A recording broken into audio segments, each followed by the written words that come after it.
Good day everyone, I am Jason C. Hemantiza, and in this video I am going to define the following terms according to how it will used in discourse analysis and provide an actual real-life situation each. This video is served as my midterm exam. So first, register. So in this course analysis, registers refer to variations in language use that are associated with particular context, social groups, or activities. Different registers are identified based on choices of vocabulary, grammar, tone, and style used within a specific social or communicative setting. So, example, let's consider a formal business meeting between top executives of a multinational company. In this context, the register used would likely be formal and professional. The language employed will be precise, technical, and devoid of slang or colloquial expressions. The participants will adhere to a specific set of vocabulary and sentence structures that are commonly accepted within the professional world. These examples illustrate how different registers are used in discourse analysis to cater to the specific linguistic needs and expectations of various situations and social groups. It is important to recognize and adjust one's language use accordingly to ensure effective communication in different contexts. So now let's go to the discourse. So in discourse analysis, discourse refers to the use of language beyond individual words and sentences. It encompasses the larger units of communication such as conversations, speeches, interviews, written text, and any form of extended verbal or written communication. Discourse analysis involves examining how language is used within these larger units to convey meaning, interact with others, and shape social reality. So, for examples, suppose there is a public debate on immigration policy in a particular country. So, different stakeholders such as politicians, activists, and citizens are involved in the discourse surrounding this topic. Here, discourse analysis can help uncover the underlying power dynamics, ideologies, and social constructions related to immigration. So now let's go to the third one. The third one is vernacular. So in discourse analysis, the term vernacular refers to the native language or dialect that is used by a particular group of people in their everyday communication. It can be seen as the common speech or informal language that is distinct from the standard or formal language used in official or professional context.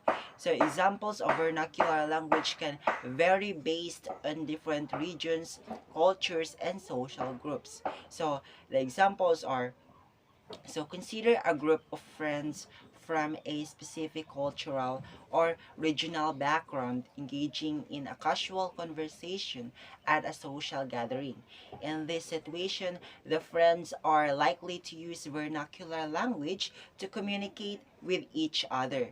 So the language used will reflect their shared cultural norms, expressions, and linguistic patterns that are specific to their community or region. So now let's go to the fourth one. So the fourth one is language and class. So in discourse analysis, the terms language and class have specific meanings relating to the analysis of communication patterns and social structures. So the examples, consider a formal dinner party attended by individuals from different socioeconomic backgrounds. In this situation, language and class are intertwined, and discourse analysis can shed light on their relationships, such as language choices and accents, vocabulary and register, power dynamics, and access to linguistic resources. Now let's go to the fifth one. The fifth one is styles. So in discourse analysis, styles refer to distinct patterns or moods of language use that are recognizable and associated with particular social groups, context, or registers. Styles are characterized by their unique linguistic features, including vocabulary, grammar, pronunciation, intonation, and other elements that set them apart from other varieties of language. For examples, imagine a college classroom where students and the professor engage in a discussion on a particular topic, such as formal style, informal style, technical style, and individual style. Now, let's go to the number six.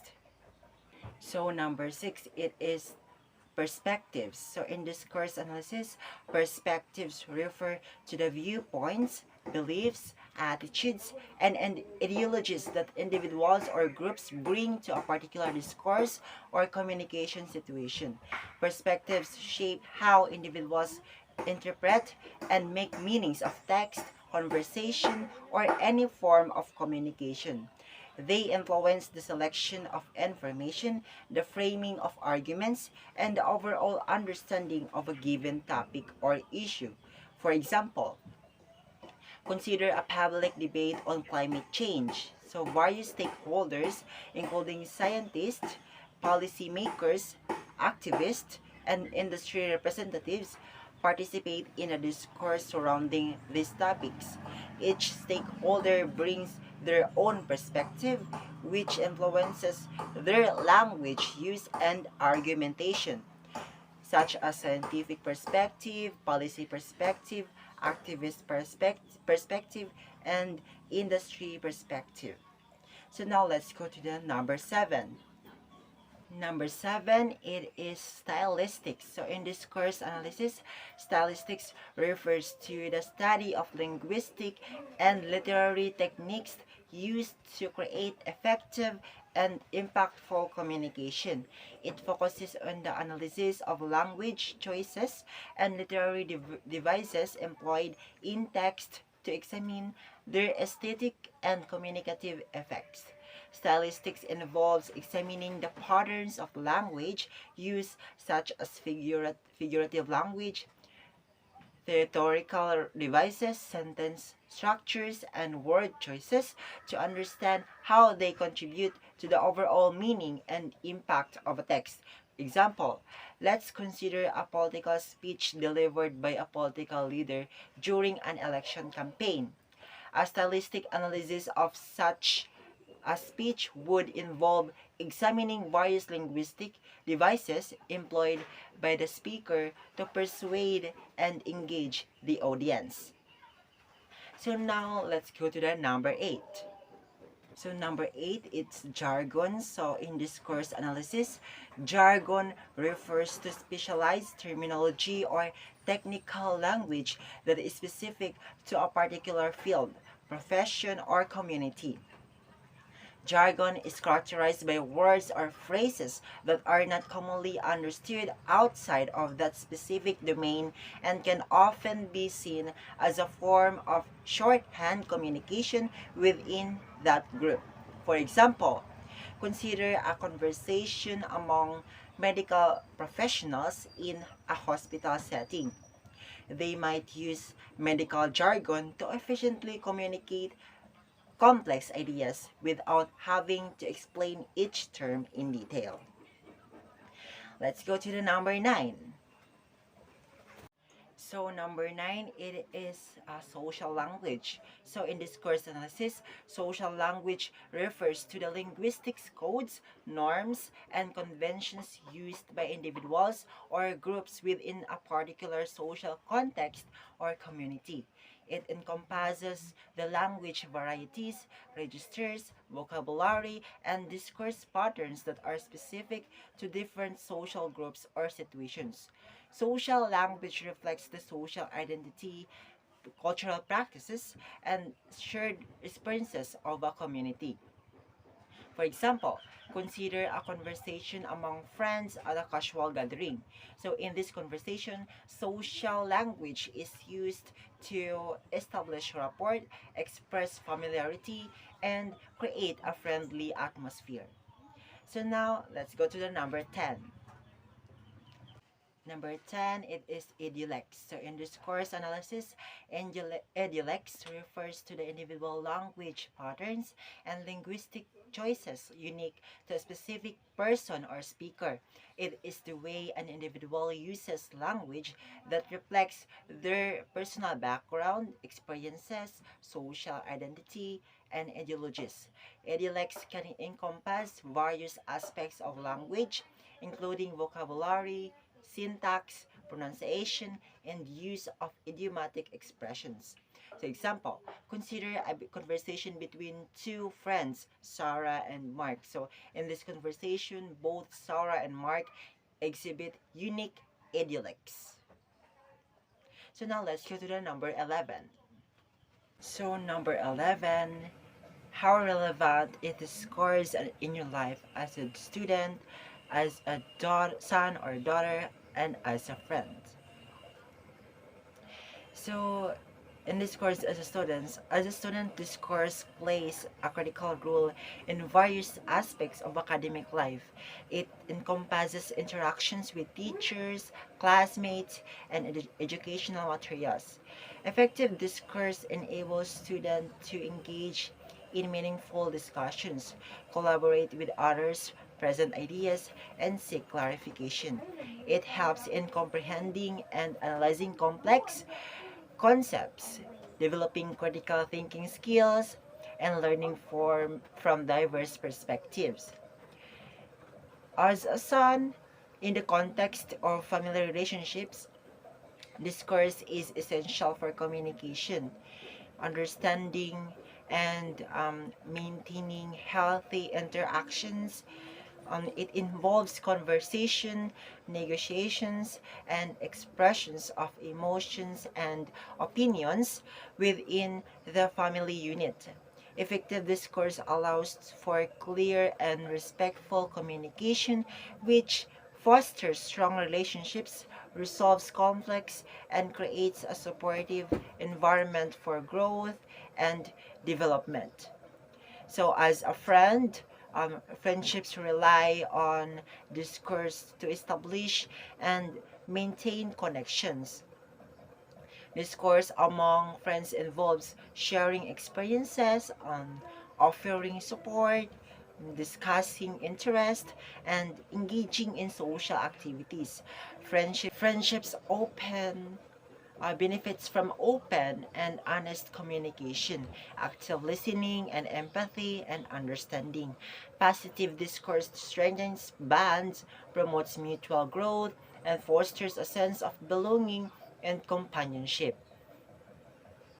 In all these roles, effective discourse entails not just expressing oneself, but also actively listening, considering different perspectives, and engaging constructively. It helps individuals gain knowledge, develop relationships, nurture empathy, and contribute to personal and collective growth. Good communication skills facilitate successful interactions and enhance overall well-being in academic, family, and social context.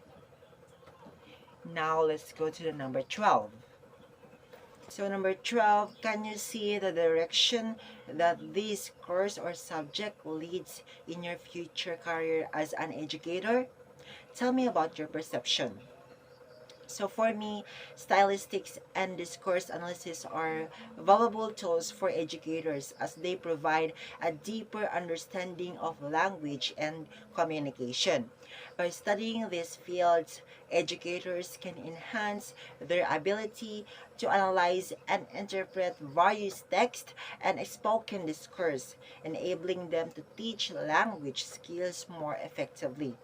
So here are a few ways in which studying stylistics and discourse analysis can benefit educators like me.